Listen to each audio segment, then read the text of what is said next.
Hello guys, എല്ലാവർക്കും ക്യാച്ച ഫിഷിലേക്ക് സ്വാഗതം. ഇന്ന് നമ്മളൊരു പൊറോട്ട മേടിച്ചിട്ട് നേരെ നമ്മളെ ഫിഷിംഗ് സ്പോട്ടിലോട്ട് പോവുകയാണ് കേട്ടോ. അവിടെ ഇരുന്ന് തിന്നാനല്ല, ഇന്ന് നമ്മൾ പൊറോട്ട ഉപയോഗിച്ചിട്ടാണ് മീൻ പിടിക്കാൻ പോകുന്നത്. അപ്പോൾ നമ്മൾ ടാർഗറ്റ് ചെയ്യുന്നത് കരിമീനാണ് കേട്ടോ. അപ്പോൾ അതിൻ്റെ ടെക്നിക്ക് ഞാൻ പറഞ്ഞുതരാം, നമുക്ക് നേരെ വീഡിയോയിലോട്ട് പോകാം. ഗായ്സ്, ഇത് നമ്മൾ സ്പോട്ടിലേക്ക് പോകുന്ന വഴിയാണ്. അവിടെ ഒരു പശു നിൽപ്പുണ്ട്. ആ പശുവിൻ്റെ അടുത്തിരിക്കുന്ന കൊക്കുകളെല്ലാം കട്ട വെറൈറ്റിയാണ്.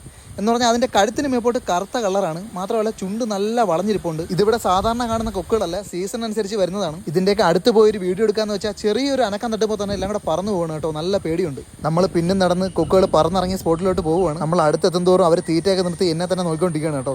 നമ്മൾ വിചാരിച്ച പോലെ തന്നെ എല്ലാം പറന്നു പോയിട്ടുണ്ട്. എന്തായാലും നമ്മൾ തിരിച്ചു വരുമ്പോൾ ഇവരുണ്ടെങ്കിൽ നമുക്ക് ബാക്കി വീഡിയോ എടുക്കാം. നമ്മളെ കായലിൻ്റെ കരയിലായിട്ട് ഇഷ്ടംപോലെ ചെറു മീനുകൾ നിൽപ്പുണ്ട് കേട്ടോ. നമ്മൾ ചെറിയൊരു വെള്ളത്തിന് അനക്കം കൊടുക്കുമ്പോൾ കണ്ടോ, മീനെല്ലാം ഓടി അടുത്തോട്ട് വരും. അങ്ങനെ കുറേ നേരം നടന്നതിന് ശേഷം നമ്മൾ നമ്മളെ സ്പോട്ടിൽ എത്തിയിരിക്കുകയാണ്. ഈ ഒരു ടൈമിൽ ഇവിടെ നിന്ന് ഇപ്പോൾ കരിമീൻ മാത്രമേ അടിക്കുന്നുള്ളൂ, കാരണം വെള്ളം നല്ല കുറവാണ്. അല്ലാത്ത ടൈം ഇഷ്ടംപോലെ മീൻ കിട്ടുന്ന സ്പോട്ടാണിത്. നമ്മുടെ ഒരു ചേട്ടൻ ഇവിടെ നേരത്തെ വന്ന് ഇരിപ്പുണ്ട് കേട്ടോ. പുള്ളിക്കാരൻ പൊറോട്ട ഉപയോഗിച്ചിട്ട് കരിമീൻ പിടിച്ചുകൊണ്ടിരിക്കുകയാണ്. കണ്ടോ, പൊറോട്ട കുഴയ്ക്കുന്ന വിധം കണ്ടോ.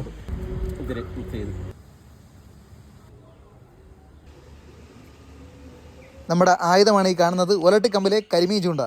ഗൈസ്, ആഴമുള്ള സ്ഥലത്ത് നിന്ന് വെള്ളം എടുക്കുന്ന ടെക്നിക്ക് ഉണ്ടോ ഇവിടെ അണ്ണൻ ചെയ്യുന്ന കണ്ടിട്ട് ഞാൻ നോക്കിയതാണ്. ഒരു കുപ്പി എടുത്ത് ഇതുപോലെ ഓട്ട ഇട്ടിട്ട് ഒരു കമ്പ് അതിൽ കൂടെ ഏറ്റി താഴോട്ട് മുക്കി വെള്ളം എടുക്കുക. അല്ലെങ്കിൽ പിന്നെ ഈ താഴ്ചയിൽ നിന്ന് വെള്ളം എടുക്കാൻ കുറച്ച് പാടാണ് കേട്ടോ. അങ്ങനെ നമ്മൾ ഒരു പൊറോട്ട ഒഴിച്ച് വെച്ചിരിക്കുകയാണ്. അത് വെള്ളം ഒഴിച്ച് കൊത്ത് നല്ല രീതിയിൽ ഇതുപോലെ കുഴച്ചെടുക്കണം. നമ്മൾ എത്രത്തോളം കുഴച്ച് മയം വരുത്തുന്നു അത്രത്തോളം നല്ലതാണ്. അങ്ങനെ ഫൈനലി ഗൈസ്, നമ്മൾ ഇങ്ങനെ ഇരുന്ന പൊറോട്ടയുടെ പകുതി നമ്മളിതാ ഈ രീതിയിലാക്കി എടുത്തിട്ടുണ്ട്. ഇനി ഇതിൽ നിന്ന് കുറച്ച് ഭാഗം ഇതുപോലെ പിച്ചി എടുത്തിട്ട് അത് നല്ല രീതിയിൽ നമ്മൾ മയപ്പെടുത്തി എടുക്കുക. എന്നിട്ട് ഇതാ ഈ ചെറിയ ഹുക്ക് ഉണ്ടോ, ഇത് കരിമീൻ്റെ ഹുക്കാണ്. തീരെ ചെറിയ ഹുക്കാണ് നമ്മൾ കരിമീനെ പിടിക്കാൻ ഉപയോഗിക്കുന്നത്. അതിലോട്ട് നമ്മൾ ഈ പൊറോട്ട കുരുപ്പ് നമ്മൾ നൈസായിട്ട് കൊരുത്തെടുക്കുകയാണ് കേട്ടോ. ഇനി നമ്മൾ കൊരുത്തെടുത്ത ഈ ഒരു സാധനം ദൈവത്തിനെയൊക്കെ മനസ്സിൽ ധ്യാനിച്ചുകൊണ്ട് മീൻ കിട്ടണേ എന്ന് വിചാരിച്ചുകൊണ്ട് സൈഡിലോട്ട് അങ്ങ് ഇടും. എന്തായാലും കൂടുതൽ വിഷമിക്കേണ്ടി വരത്തില്ല, നല്ല രീതിയിൽ കൊത്ത് കാണുന്നുണ്ട്.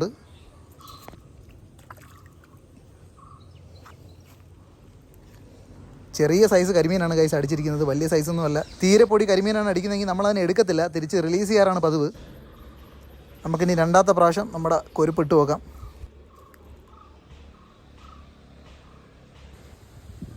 നല്ല കൊത്തുണ്ട് കേട്ടോ, കൊത്തിക്കൊണ്ട് ഓടുവാണ്.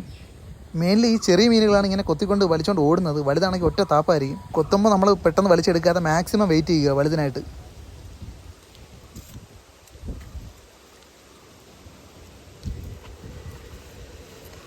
ഇതും അത്രയ്ക്ക് വലുതൊന്നുമല്ല, എന്നാൽ തീരെ ചെറുതുമല്ല, ഒരു ഇടത്തരം സൈസാണ്. നമ്മൾ ഈ കരിമീനെ കിട്ടിക്കഴിഞ്ഞാൽ ഇതുപോലൊരു ചരടിൽ കൊരുത്തിടാറാണ് കേട്ടോ പതിവ് വെള്ളത്തിൽ. കാരണം അതിനെ നമുക്ക് ഫ്രഷ് ആയിട്ട് തന്നെ വീട്ടിൽ കൊണ്ടുപോകാം. പിന്നെ ഇതിൽ ശ്രദ്ധിക്കേണ്ട കാര്യം, ഈ ചരടിൻ്റെ അറ്റം നല്ല രീതിയിൽ കെട്ടിയിട്ടേക്കണം എവിടെയെങ്കിലും. അത് അഴിഞ്ഞു പോയാൽ കിട്ടി അത്രയും മീനും വെള്ളത്തിൽ പോകും. നമുക്ക് അടുത്ത ചാൻസ് നമുക്ക് കൊരുത്തിടാം. ഇടയ്ക്കിടയ്ക്ക് നമ്മൾ ഒന്നും കൂടെ ഒന്ന് കോത്തെടുക്കണം കേട്ടോ, അതിന് മയം പോകാതിരിക്കാൻ. ചേട്ടൻ ഇവിടെ കരിമീൻ്റെ കൂടെ ഇഷ്ടംപോലെ പള്ളത്തെയും കിട്ടിയിട്ടുണ്ട്. നൈസിന് കൊണ്ടുപോവാണ്.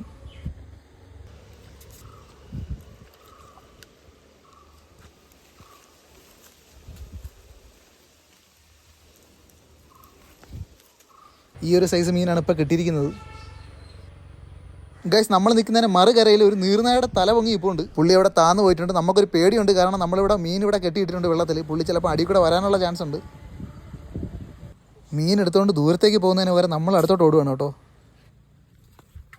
ഇനി കയറി വേടാ മോനെ.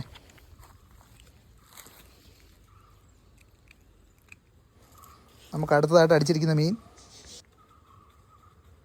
ഈ മീനുകളുടെ കൂടെ തന്നെ ഇഷ്ടംപോലെ കൊഞ്ചുകൾ കിടന്ന് ഓടുന്നതായിട്ട് നമുക്ക് കാണാൻ കഴിയും വെള്ളത്തിനടിയിൽ. രാത്രി ഒരു ടോർച്ചും കൊണ്ട് വരികയാണെങ്കിൽ നമുക്ക് ആവശ്യത്തിനുള്ള കൊഞ്ച് ഇവിടെ നിന്ന് കോരിയെടുക്കാം. ഗൈസ്, നമുക്ക് അടുത്തതായി കിട്ടിയിരിക്കുന്ന മീൻ, ഇതിൻ്റെ ഹുക്കപ്പ് കാണിക്കാൻ പറ്റിയില്ല. അവനെ നമ്മൾ ഇതിൻ്റെ അകത്ത് കൊരുത്തെടുത്തിട്ടുണ്ട്.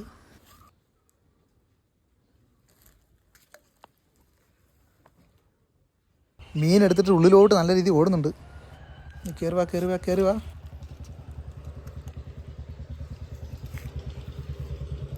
ഇപ്പം കിട്ടിയതിൽ കുറച്ച് തരക്കേടില്ലാത്തൊരു സൈസാണ്. എന്തായാലും നമ്മൾ മീൻ പിടുത്തം തുടങ്ങിയിട്ട് ടൈം കുറച്ചായി. നമുക്കിവിടെ ഫിഷിംഗ് സ്റ്റോപ്പ് ചെയ്യാം. ഗൈസ്, നമ്മൾ തിരിച്ചു വന്നപ്പോഴും കൊക്കുകൾ അതേ കണക്ക് അവിടെ ഇരിപ്പുണ്ട്. നമുക്ക് പയ്യെ നടന്ന് കുറച്ചുകൂടെ അടുത്തോട്ട് ചെന്ന് നോക്കാം. ഒരു രക്ഷയില്ല ഗൈസ്, അമരുന്ന പിന്നും പറന്നു വരികയാണ്. അയ്യോ, അവരുടെ ആ ചുണ്ടിൻ്റെ ആകൃതി നല്ല രീതിയിൽ നമുക്കിപ്പോൾ കാണാൻ കഴിയും. എന്തായാലും ഇവർ സീസൺ അനുസരിച്ച് വരുന്ന കൊക്കുകളാണ്, അല്ലാത്തപ്പോഴൊന്നും ഇവിടെ കാണാറില്ല ഇങ്ങനത്തെ കൊക്കുകളെ. ഈ കൊക്കുകളെ പറ്റി കൂടുതലായിട്ട് അറിയാവുന്നവരുണ്ടെങ്കിൽ ജസ്റ്റ് ഒന്ന് കമൻറ്റ് ചെയ്തേക്കോ കേട്ടോ.